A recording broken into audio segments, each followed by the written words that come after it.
In my mid-20s, as a young, free and much more single soul, I used to fly all around the world presenting to teams.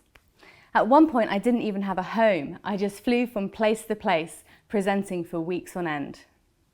From safari parks in South Africa, where the morning chorus of lions boomed over breakfast, to the shiny-tabled, squeaky-suited boardrooms of Brussels. It was my dream job at the time, and I am forever grateful of my privilege and the experience it gave me. Fast forward to the present day, 2 babies and a global pandemic later, and my presentations are mostly now virtual, which is perfect.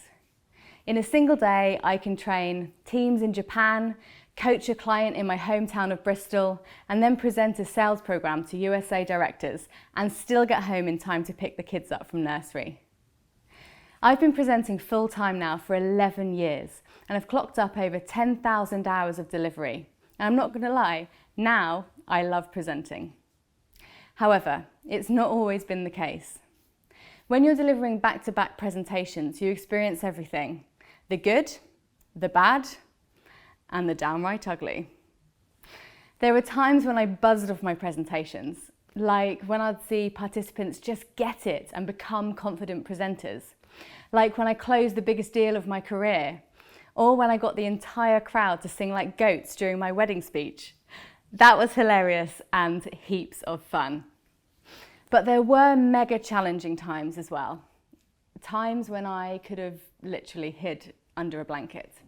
In the early days, as a young woman in a leadership position in a huge organisation, I struggled at times with imposter syndrome, the feeling of being a fraud.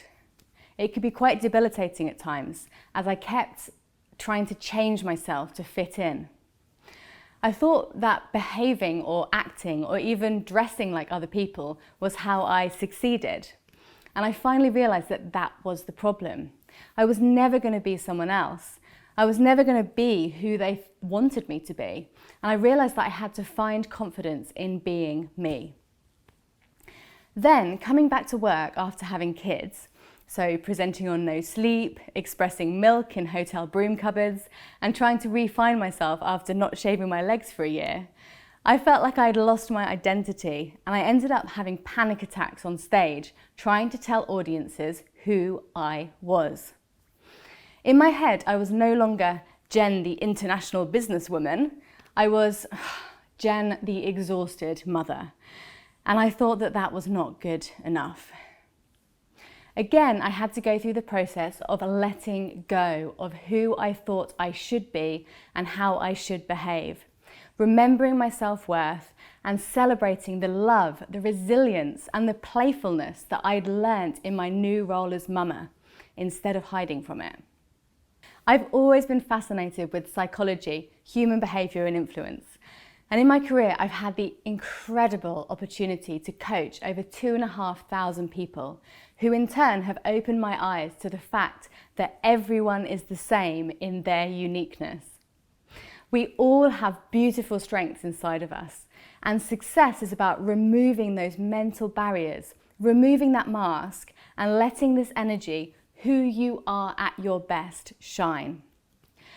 I've drawn upon my experience in sales, in training, cognitive behavioural coaching, NLP, and of course presenting, and poured my love for these subjects into this course for you. Powerful presenting has been developing inside my head for over 10 years, and I'm super excited to share it with you. Many thanks again for enrolling on this course. I hope you enjoy it, and I hope that you get everything from it that you need.